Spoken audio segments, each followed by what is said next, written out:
Internet merupakan jaringan komputer yang dibentuk oleh Departemen Pertahanan Amerika Serikat pada tahun 1969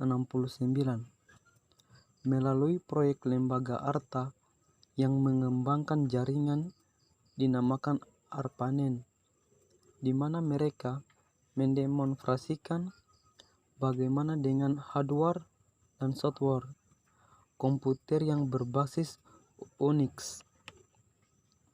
Di sini kita dapat melihat perubahan jaringan dari 1G ke 4G dengan tingkat kecepatan pencarian mulai dari 2,4 kbps menjadi 1000 kbps.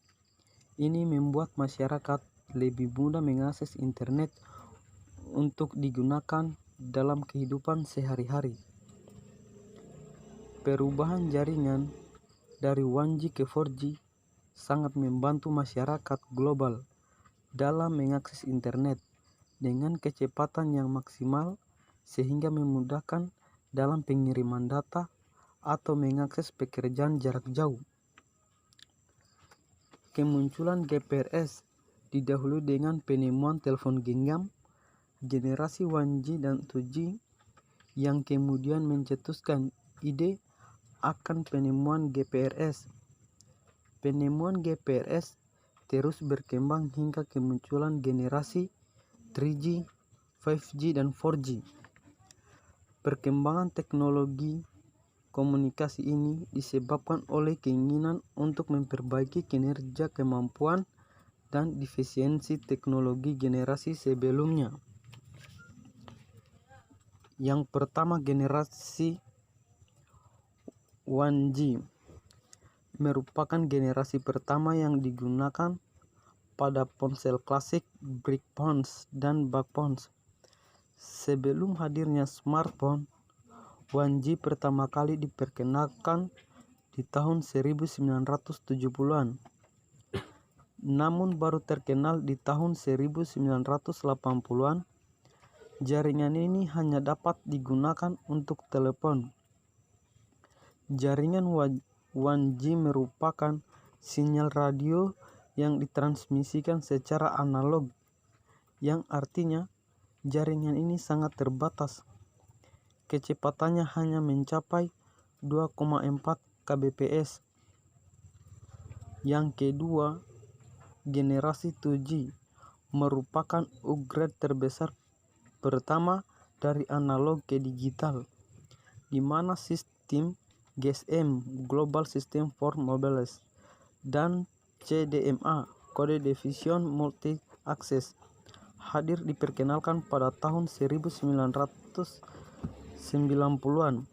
Teknologi ini memungkinkan untuk mengirim SMS short message service selain panggilan suara dan memiliki kecepatan jaringan dari 9 kbps ke 14,4 kbps. Kecepatan maksimum 2G dengan General Packet Radio Service atau GPRS adalah 50 kbps. Generasi ketiga atau generasi 3G diperkenalkan secara komersial pada tahun 2001. Jaringan generasi ketiga ini atau yang dikenal sebagai WCDMA (Wideband Code Division Multiple Access) atau UMTS (Universal Mobile Telecommunication Service) menyediakan kecepatan transmisi data yang lebih cepat dibandingkan EDGE. Secara tertulis, kecepatan jaringan mencapai 480 kbps yang memungkinkan pengguna untuk melakukan video streaming dan panggilan video call. Yang keempat, generasi 4G. Jaringan generasi keempat dikenal sebagai LTE atau Long Term Evolution. Kecepatan jaringan mencapai 100 Mbps untuk diunduh dan 50 Mbps untuk diunggah. Yang kelima, generasi 5G memiliki kelebihan dibandingkan dengan 4G dalam hal transaksi data yang lebih cepat. Selain itu, generasi ini juga diklaim lebih hemat daya dibandingkan dengan generasi sebelumnya. Keberadaan 5G juga diprediksi akan mempengaruhi pertumbuhan Internet of Things. Generasi kelima ini masih terus dikembangkan. Bahkan di negara-negara maju seperti Amerika Serikat, Jepang, Tiongkok, dan Korea Selatan, mereka masih mengembangkan generasi ini.